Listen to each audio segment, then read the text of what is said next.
welcome back. We're now embarking on our second major topic in the regions physics. And the second major topic is on electricity and magnetism. And this is going to primarily focus on charges and the forces exerted between them and how we can use that. But just know that this is all the foundation of our modern society. Our modern society uses electricity for everything. And this, the physics that we're going to learn about, is the foundation for all of that. So without this, we would have none of our modern things. We wouldn't have a computer you're staring at now. We wouldn't have our lights. We wouldn't have our phones or anything like that. So it's kind of important how it relates back to our original lives. So we're going to start off with Chapter 17. And we're going to look at the very basics of charges and the forces between them and how those things exert forces on each other. So in Chapter 17, it's all electric forces and fields. And we're going to start off with a little history. And we're going to start about talking about the Greeks. And the Greeks were the first set of people to discover the electrical charges and their properties. And basically, in about 600 BC or so, they saw that if you took this rock called amber, if you've ever seen Jurassic Park, you've probably heard of amber. It's fossilized tree sap, dino DNA can be found in it, that kind of thing. But if you rubbed it on a cloth, it had the ability to attract other objects. And it actually behaved a lot like a magnet, which they already knew about, which we'll talk about in later chapters. But the difference between that and a magnet is that this amber would attract everything, whereas a magnet would only attract certain things. And so they knew this a little bit, and so they did some foundations and some recording of the discovery. Okay. Then we went through the Dark Ages and everything else when nobody really did much of anything scientifically. And until we got to about the 16th century with William Gilbert. William Gilbert gets credit because he was the first person to do scientific experiments with this. And then Abe was able to, classify not just amber, but other things that if you rub them with certain things would have these attractive properties or these repulsive properties, as it turned out too. And he named everything that had these properties called electrons, and I'll highlight that, which actually came from the Greek word electron. And electron is amber in Greek. And so William Gilbert gets credit for doing this first scientific study of all this. We then, what Gilbert came up with is said that every electric object had the ability to attract other objects, not just electric objects, but other objects, any other object, when rubbed with a cloth or a fur. And so when this happens, he stated that this object obtained an electric charge. And so he was the first person to say that it would, basically when you did this rubbing thing, this thing would get an electric charge. And because these charges were not in motion, this is the foundation of static electricity. So static, that means the stationary. So he said that these charges, once you transfer them to the electric object, that they would then be stationary. Okay, so we have stationary charges built up on the object. Electric, I'll put it into the electric object.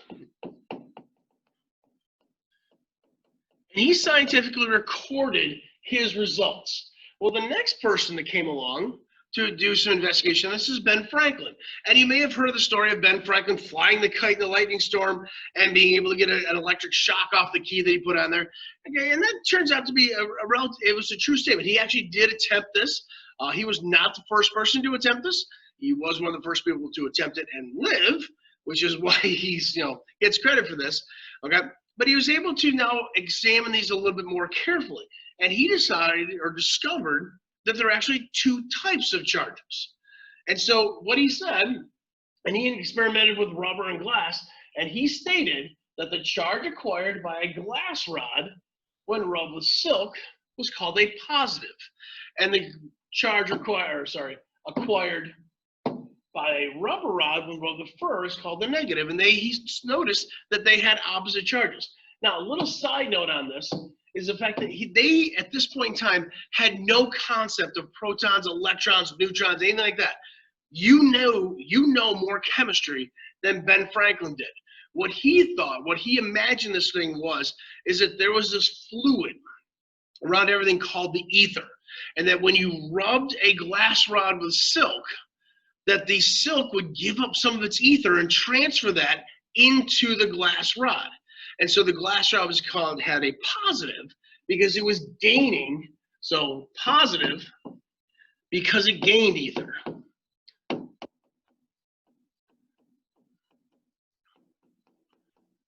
Write that out. Let's see, an ether.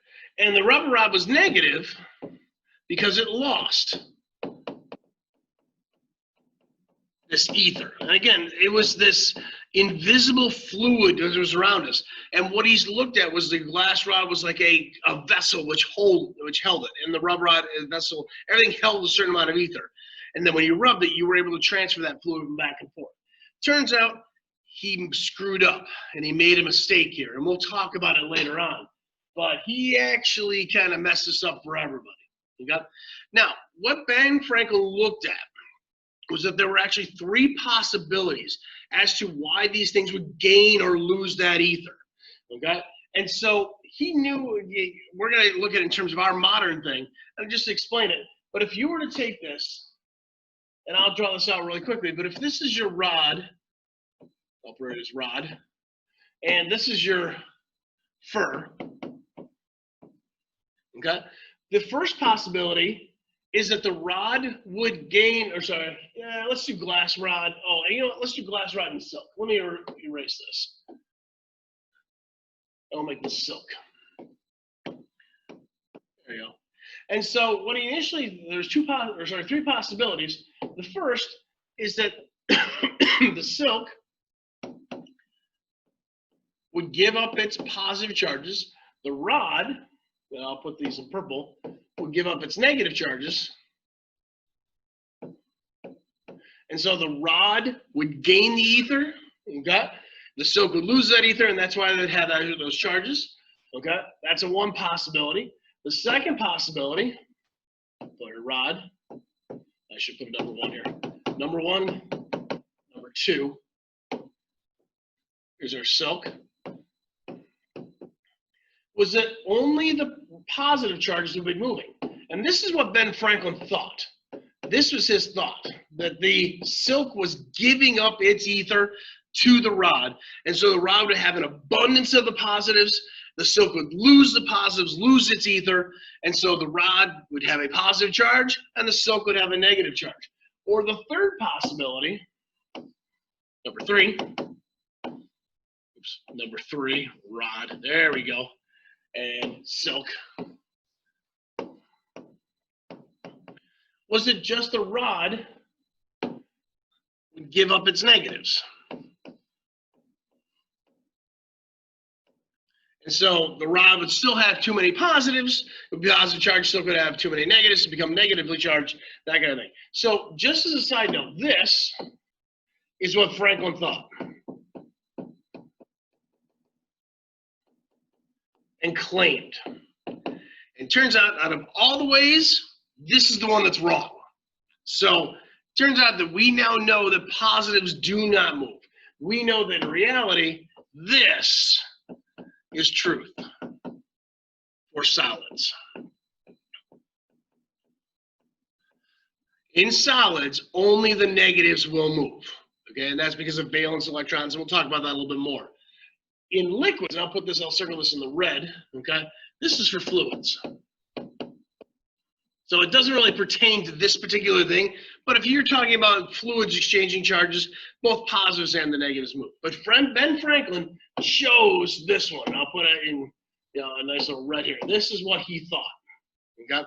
Which turned out to be completely wrong. We now know it's number 3. So continuing on, we now have able, and I'm going to go a little further, jump ahead of Ben Franklin. We know that negative charges are carried by electrons.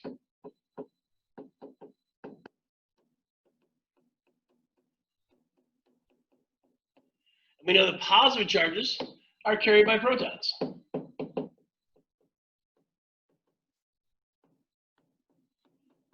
And we now know from our knowledge of chemistry and what we discovered is that the negative charges that move.